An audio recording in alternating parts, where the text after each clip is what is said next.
Okay, we're gonna redo the cabinet, fix the ceiling spot, paint the room, take the rug out, redo the floor, redo this floor, new molding, take down this wall that's in the way here and open this up, take the rug out, box around all this pipe. That's the plan. Sounds simple. Some hi-hats, patch the ceiling over here. The walls got some kind of sand in paint, which is gonna be impossible to get rid of, so we're just gonna paint over it, put some molding, and it should look good. Okay, this room is gonna get rug taken out, repainted, patch the walls up a little bit, use a lighter color so it looks good, patch that hole, put the vent back over this, which is down here, and open this wall up. There'll be a pole in the middle and pole on the end. We'll leave it boxed, and I don't know here. This looks like it'll all be open. We'll see what we can do. I'd have to see up in there if this box is required the whole way, or if it could have just been boxed in the one spot, but we'll see.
Down, figure out where to put this outlet. Alright guys, I took the rug out and a whole bunch of Cablevision line that was all around the walls, in the closets, up over that door, into this closet, this way. It was just a nightmare. Took the outlet covers off, took all the molding down. I took out the big square block around this pole, and I'm going to do is I'll cover the pole with a pole cover, make it look nice and fancy. Still got a box around here. As I'm looking around, I see a lot of things I got to get rid of. This I'm going to get rid of. I don't know why it's there. This vent I have to get rid of. Somebody used an old piece of a shade to hold up the ceiling. The drop ceiling, it has to be all new tile because they're stained, they're bowed, as you can see. So I'll take them all out. I'll spray paint the bars so they look like brand new and put brand new tile. I'll get rid of the old shade things, everything that has to get out of the way for paint. Outlet covers. I don't know what I'm going to do in here. I mean, this closet ceiling is all, I don't know even what this is. We'll have to get rid of that. I'm going to take the doors off. Rip down these doors, this door and this door, and put 6 panel doors in. This is the boiler room. This really should be a solid door. I have to get a solid one for there. Oh, kitchen cabinets are now going to get taken down. We were going to paint them originally, but that little mini stove, it's like a 20-inch. The cheapest one and the only one I can find was $950. So it's like $300 cheaper to get the 30-inch stove. And I'll just make the cabinets 10 inches shorter, that's all. And then, but you'll have a lot more room to cook. And I'll put cabinets all the way across, so you'll gain cabinets there. And I'm gonna make them longer. They should be probably 2-foot cabinets, not that high. Those are too short. I'm gonna take this door down.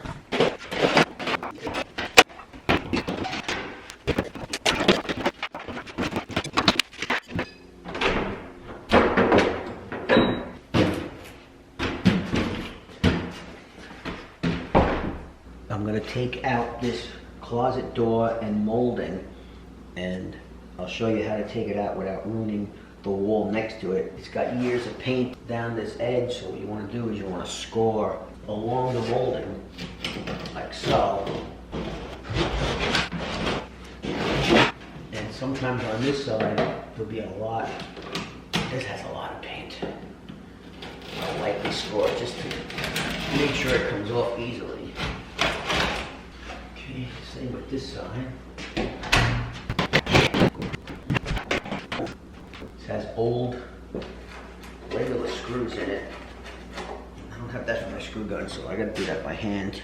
Okay, so I'm gonna unscrew the striker plate. Looks like it had some short screws in it. Sometimes people put longer screws to get it into the beam so nobody can break in. There's a closet, so it didn't have that. That's it for the door. Now we get the molding out. You can see how easy it comes off once you score it. 20-inch closet door. I'm not sure exactly how big the frame is going to be on the newer doors, so I'm going to leave this 1-bys on each side just in case. Once I get the door, if I need the room, I'll take it off. So we'll leave that for now. I did the same thing for this doorway. I'm going to leave the 1-bys on there for now, and we'll see what we're going to do there. This one I did take the frame out. It was pretty shot. I took the saddle out on the floor. It was like a bathroom saddle there.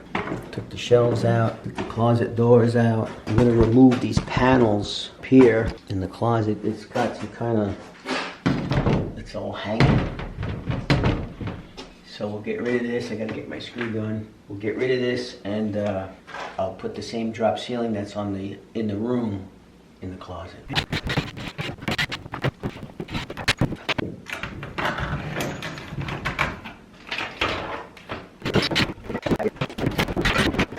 What is this? What is it? I will put a pole in here on a beam. That's ready to go for a new drop ceiling. The doors I'll probably use over. They're in pretty good shape. They got a little water stain on the bottom, but I'll Kilt's water stain remover and paint them white with maybe some new handles.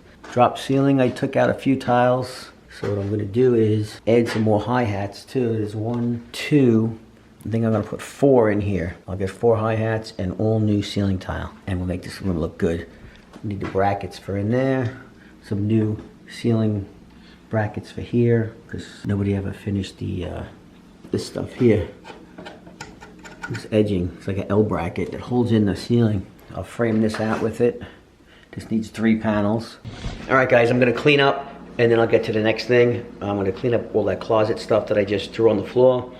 And I'm going to start measuring out for here and see what cabinets we're going to get, because it looks like Home Depot doesn't stock all the different cabinets anymore. So I got to see what I'm going to do. I'm probably going to have to go with a white standard cabinet, and whatever they have I'll get. Down here will be a 36 and an 18 to make up this spacing, because I'm going to go with a 30-inch stove instead of this small 20-inch stove. All right, I'm going to clean up. All right, guys, next I'm going to take this cabinet out behind me. I got to unhook all the plumbing and get it out of the way so I can start measuring the wall and figuring out the new cabinet layout with the 30-inch stove. So we're going to rip this out now.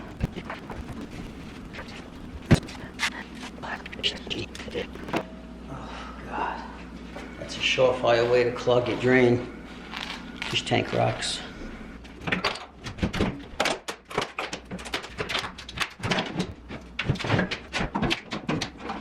Get this outside. Keep this drawer with all the screws in case I need some.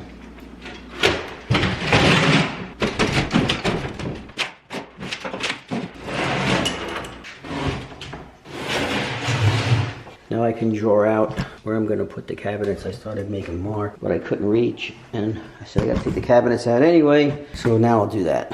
Alright guys, so I marked off on the wall the size of the cabinets I would need, just to get a rough idea. I'll show you.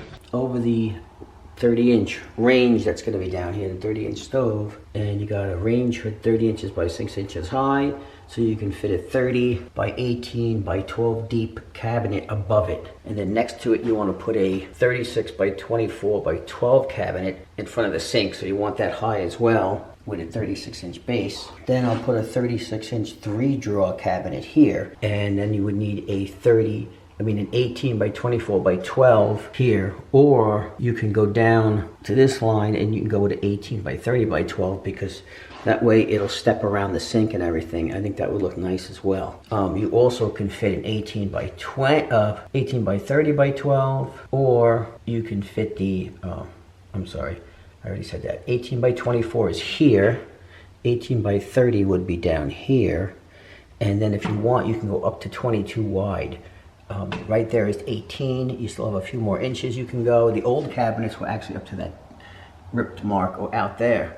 So the only difference would be if you do that, your 18-inch base has to get wider as well to match the top. So you can go with 18 or up to 22, I would go. I wouldn't go any further than that. So we'll see what they have in stock to match. I know they have an 18 3-drawer base. That's why I said 18 by 24 by 12, but I would like to go with an 18 by 30 by 12 if we can, to get that nice step look. And then I'll put subway tile in between and on the side. I'll make it look nicey nice.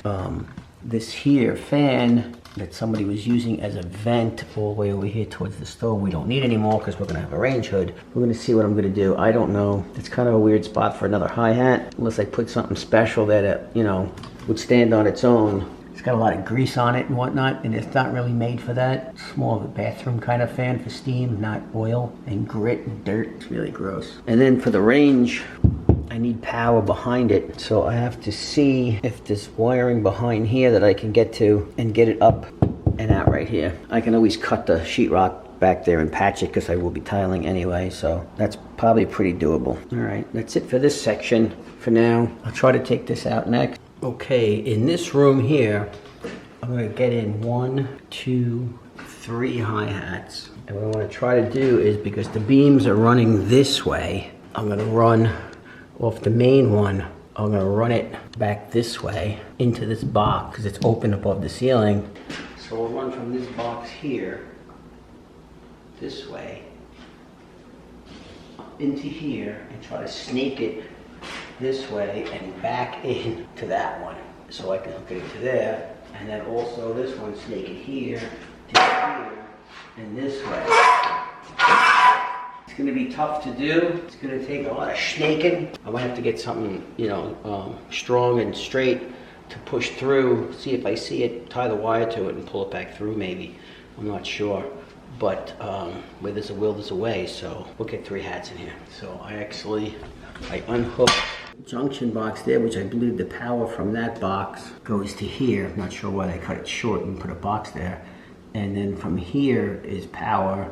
And then the power here goes down to the switch that's hanging right here. So I'm not sure yet whether I can snake this wire to this far wall over here, or if I'm going to put it on this wall over here, only because there's a closet here. So I can probably get it through behind the closet back here. I don't know if you can see in there, but I can snake it behind this little thin wall and get it out, get the switch here. I'll try to get it as far this way as I can so that people can hit the switch if they want the lighting in this side. And this switch is when you first come down, is this switch here, which controls all these hi-hats, 4 hi-hats, which is plenty. And then the switch back there controls the 3 hi-hats for the kitchen and the fan. I was actually looking into it, and I think I may keep the fan because it is vented outside. So even though you can have a range hood, in case they get a little crazy down here, they can turn that on as well. Suck out the hot air. We'll go with that. And that's it. I'm gonna have to go get some electrical supplies, see if I can get these LED hi-hats and start running wire.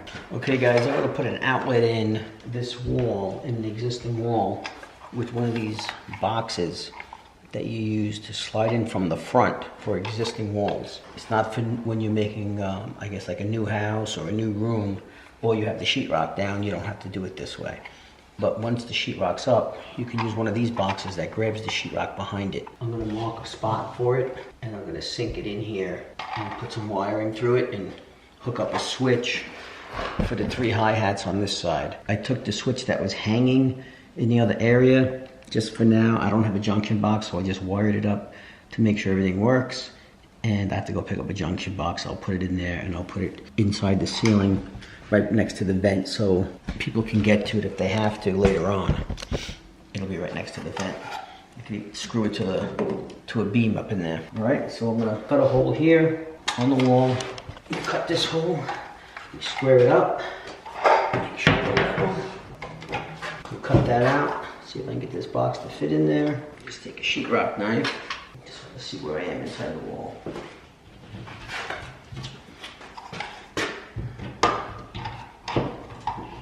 Let me bring the wire through the hole.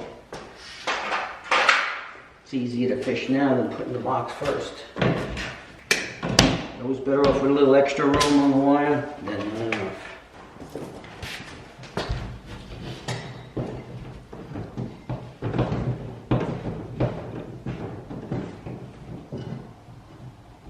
Feel it.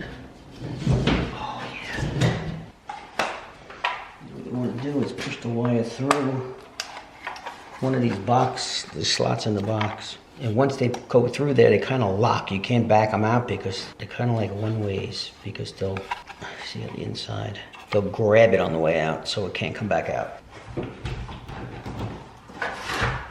Once you got the wire through and you have enough to work, push the box in. Then when you tighten these two screws here, they'll turn and pin against the back of the sheetrock. I got a pair of these are green line. I usually use those or Klein, where you could cut your wire. Okay, I picked up a new switch. This can be either a 3-way or a single pole. We're gonna use it single pole.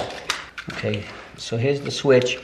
If you use it as a single pole, you take the red one with the white stripe and you just basically cap it off. And then you got your ground and your two leads for your hot. It's pretty simple. So let's put it in. So we're not using the red one with the stripe, so we can just cap that off. I like to put a little tape around the water nuts. I think it's good practice. And then we'll push this over the side. I actually bought an extra deep box because I know these dimmer switches are pretty big in the back. So if you have the room, use a deep box. And there it is. I'm gonna hook the power back up, make sure the lights work. It's in the right spot, it's not hanging in the middle of the room anymore. There's the light. New switch is working. These are really not dimmable bulbs. I'll be buying dimmable hi-hats to make sure it worked properly. But there's your on and off. Just need the cover on it and that's it. We're painting this room, doing a little other work in here. New floors, new molding, new door. So I'm gonna leave that cover off the switch for now. And there it is, temporary, but working. All right guys, that took all of 20 minutes of me recording real time. I might shorten it up for your viewing pleasure, but it's a 20-minute install for a switch that was never even there. So 20 minutes to put in a switch that wasn't even there. Cut the hole, snake the wires through, put the new switch in. If I had the junction box, it would have been the same amount of time. I just didn't want to go to the store. It's pouring outside over here. I just did what I had to do for now. Easy part is throw the box in, screw it to the wall up in here. I'll get it up in, you can't really see in here, but I can screw it up in here. And then there'll be a vent here covering this hole so you can get to the box from the vent. All right guys, thanks for watching. Don't forget to subscribe. Hit that notification button, and I'll see you guys next time.